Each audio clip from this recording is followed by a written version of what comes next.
Buckle up, coming through on a quick drop. So, what I want to talk to y'all about real quick is the BFTB jealousy because of his motherfucking racism, the racist part of inside itself, his jealousy of Bob Arum. Since I hear you trying to drag Bob Arum, your levels of respect for certain situations is just totally fucked up. You totally been taught wrong. So, what Bob Arum said when he said that, when you was just talking about on your live about he put Mexicans and blacks in the ring and he count the money outside the ring, so the fuck what? So the fuck what he was putting Mexicans and blacks in the ring and counting the money outside the ring? So the fuck what? Long as they got their motherfucking money when the fight was over, that's all the fuck that matter. Why you try to find something wrong with every little way he decide to do what the fuck he do? And bark for the bone. You was not showing support to Tank. I don't know why you keep on running this narrative. Listen, you was not showing support to Tank when you was saying he beats everybody from 147 and down, not named Boots, Spence, or Devin. You was paid by Bill or something else going on between you and Bill, but something from Bill's side made you try to set Tank up for a loss against Bud. You was trying to pump Tank up on the strength of Bill to make Tank think he could go to 147 and take a loss to Bud on behalf of Devin. That's why you was doing that. That's the only reason you was doing that. Now, this goofy motherfucker, bark for the bone, he mad because Bob Arum came from the bottom and turned himself into a $300 million man. BFTB act like what Bob Arum has been doing over the last 30 years to get where he at is easy. He on there talking about it ain't nothing what he doing. What he doing, that's easy shit. It's easy for him to do, but he telling us from a YouTube channel. A peon in the whole situation of everything going on in boxing right now, in the bottom of the barrel, talking about what's so easy to do. If it's so easy and Bob Arum really don't do shit, then what's holding you up on getting into management and promotion in boxing? BFTB, aka Bark for the Bone? What's holding you up? What's holding you up how you just knock these boys' jobs so easy, like it's nothing, all you gotta do is get this and you go see the network people and you go la la la la la. Why you don't involve yourself? Mr. Talk a lot. Bob just get money a lot and you talk a lot. I know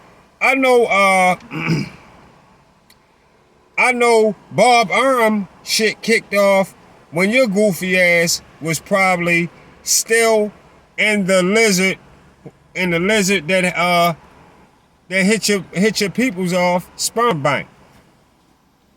You was still in the lizard sperm bank.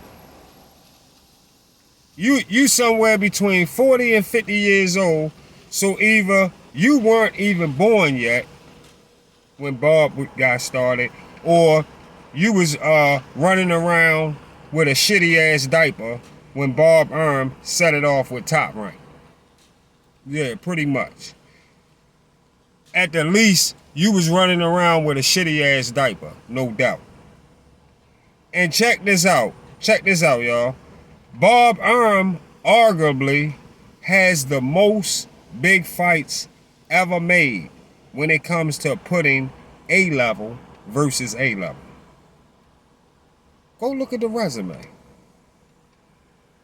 I don't think no manager in boxing, maybe Don King, who was a rival with Bob Arum, but other than that, no manager in boxing is matching the fights Bob Arum made over the 70s. Listen, y'all, over the 70s. No, hold up. Over the 60s, the 70s, the 80s, and the 90s. And still now in the fucking 20th fucking century. Go do your homework on fights made by Bob Arum. Fuck this bark for the bone listening to this goofy motherfucker that just come to the surface. Don't know what the fuck he talking about at all. Go do your homework on fights made by Bob Arum. You gonna say, oh my God. When you see, go back Sugar Ray, Muhammad Ali, go back Larry Holmes, and just find all kinds of fighters way back. Thomas Hitman Hearn, Hagler. Go look back. You're gonna find all the kind of Mexican fighters that was great. Right, so many different people. Just go look. Just go look. And look at all the motherfucking fights that this man put together. I might even have to just get all them fights and do a show on that shit. Because you got to do that. Once you see all the classic fights he made that the LDBC, they would never tell you about. They would never tell you about. Then you will they would never tell you about that. But after you see that, you will have a clear understanding on why BFTB got a bark for the bone, got a serious, deep jealousy. A serious, deep jealousy and racist hate for Bob Arum. And guess what, y'all? It's strictly off his skin color. Same way he don't like Lomachenko. No Lomachenko nice with what he do. These boys don't like Lomachenko strictly off his skin color. Same thing with Canelo. It's a skin color thing. That's why I say they're not real boxing fans. It's a skin color thing. And Terrence Crawford is just another black fighter that Bob Arum added to his resume as an undisputed fighter on his platform. On his platform when it started with his first big superstar, who also was undisputed in the heavyweight division, and he go by Muhammad Ali. Yeah, he go way back to then, y'all. Just in case I got a casual listen, if I got one person listening that didn't know and they're saying, oh, for real? Yes. That man, Bob Arum, who you be saying that old white man like 90-something fucking years old, that man started with Muhammad Ali back in the 60s. Yeah. And he just, to this day, took Terrence Crawford to undisputed. And Inouye. Yeah.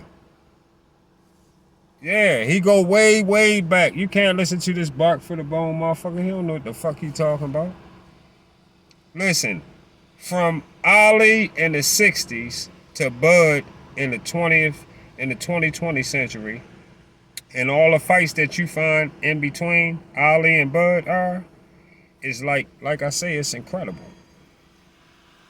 Bob Arum definitely earned the stripes to be titled the Bob Father.